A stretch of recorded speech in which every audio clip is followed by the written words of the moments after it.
They messed with the wrong girl. In this gripping biker story, a quiet diner turns deadly. Subscribe to our channel, like the video, and share for more powerful cinematic stories every week worldwide. So let's begin. The diner sat alone along a quiet Nevada highway, its neon sign flickering against the dark desert sky. Inside, the smell of fried food mixed with old coffee. Emma sat by the window, jacket folded beside her, waiting for sunrise and a bus that would take her far away. She had chosen this diner because it felt invisible, the kind of place where no one asked questions. Emma wanted quiet, distance, and a few hours of peace. She never mentioned her last name, never talked about her family, and avoided anything that might draw attention to who she really was. The bell above the door rang sharply as 3 bikers walked in, loud and careless. Their leather vests were worn, their laughter rough, their eyes scanning the room like hunters. Emma noticed them immediately and looked away, hoping they would lose interest and move on. They didn't. One of them nudged another and nodded toward her table. Boots thudded against the tiled floor as they approached, pulling out chairs without asking. Emma felt the shift in the air, the way silence spreads before trouble begins. "Long way from home, sweetheart," one of them said, leaning too close. Emma answered politely, keeping her voice calm. She had learned long ago that anger only invited worse behavior. She hoped kindness would make them bored. The man smirked and reached for her jacket, commenting on how expensive it looked. Emma pulled it back, firmer this time. The smile disappeared from his face. Another biker laughed, enjoying the tension, while the third blocked the aisle behind her. The waitress noticed but stayed frozen behind the counter. A couple of customers lowered their heads, pretending not to see. Emma understood that fear makes people silent. She had seen it before, in places far darker than this diner. One biker grabbed her arm roughly. Emma stood up, chair scraping loudly against the floor. Her heart raced, but her face remained controlled. She told him to let go.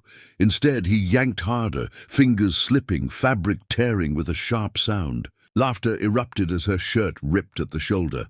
The sound felt louder than the music playing on the jukebox. Emma felt humiliation burn through her chest, but she refused to cry.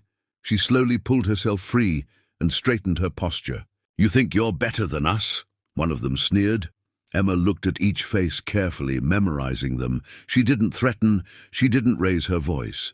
Instead, she reached into her pocket, ignoring their mocking remarks.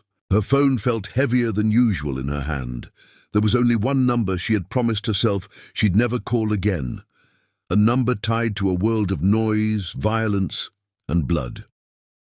But some lines, once crossed, couldn't be ignored. Emma stepped back, pressing the phone to her ear. The diner had gone quiet again, everyone watching now. When the call connected, she spoke softly, steady, despite the shaking in her fingers. "Jack, it's Emma. I need you." There was a pause on the other end, followed by a voice that instantly hardened. Emma didn't explain much. She didn't have to. Jack already understood. She ended the call and slipped the phone away, her eyes never leaving the bikers. They laughed again, unaware of what had just begun. Emma adjusted her torn shirt and sat back down slowly. She looked calm, almost peaceful. None of them noticed the way the night outside had grown unnaturally quiet, waiting for something to arrive. Outside the diner, the desert wind picked up, carrying dust across the empty highway. The bikers inside kept drinking, unaware that time was no longer on their side. Emma sat quietly, her coffee untouched, listening to the ticking clock above the counter. Minutes passed slowly. One biker joked loudly about leaving town soon, while another kept glancing at Emma with careless confidence. They believed fear would keep her silent. They didn't understand that fear, when controlled, can become patience. Far down the road, a low rumble began to rise. At first it blended with the wind, barely noticeable. Emma felt it before she heard it clearly. Her shoulders relaxed just slightly, though her expression remained calm. The rumble grew louder, deeper, multiplied. Headlights appeared in the distance, cutting through the darkness like a moving wall of light. The waitress finally looked toward the windows, confusion turning into worry as the sound swallowed the quiet night. One of the bikers frowned and stood up, peering outside. His face drained of color as black motorcycles rolled in from every direction. They moved with purpose, engines roaring in perfect rhythm, surrounding the diner without hesitation. Panic crept into the room. Customers scrambled from booths, whispering prayers. The three bikers backed toward each other, suddenly aware of how alone they were. Emma stood slowly, smoothing her torn shirt, her eyes never leaving the door. The engines cut off almost at once, leaving a heavy silence. Boots hit the pavement outside. The door opened, and a tall man stepped in. His presence filled the diner instantly, like pressure in the air before a storm breaks. The Iron Wolves patch on his vest was unmistakable. Grey streaked his beard, and his eyes were cold and focused. Jack Morgan scanned the room, then stopped when he saw Emma. Something dangerous flickered across his face. Emma didn't move toward him. She didn't need to. Jack walked to her instead, carefully, like someone approaching something fragile. He looked at the tear in her shirt, then at the faint mark on her arm, and his jaw tightened. He turned slowly to face the bikers. No shouting followed, no threats. His calm was worse than rage. "Which one of you touched my sister?" he asked, his voice low but clear, cutting through the room like a blade. One biker tried to speak, stammering excuses, but Jack raised a hand. The Iron Wolves behind him stepped forward in silence, blocking every exit. The waitress backed away, understanding now that this was far beyond her control. Jack nodded once. Two men grabbed the first biker and dragged him outside. The others followed quickly, resisting only enough to make things worse for themselves.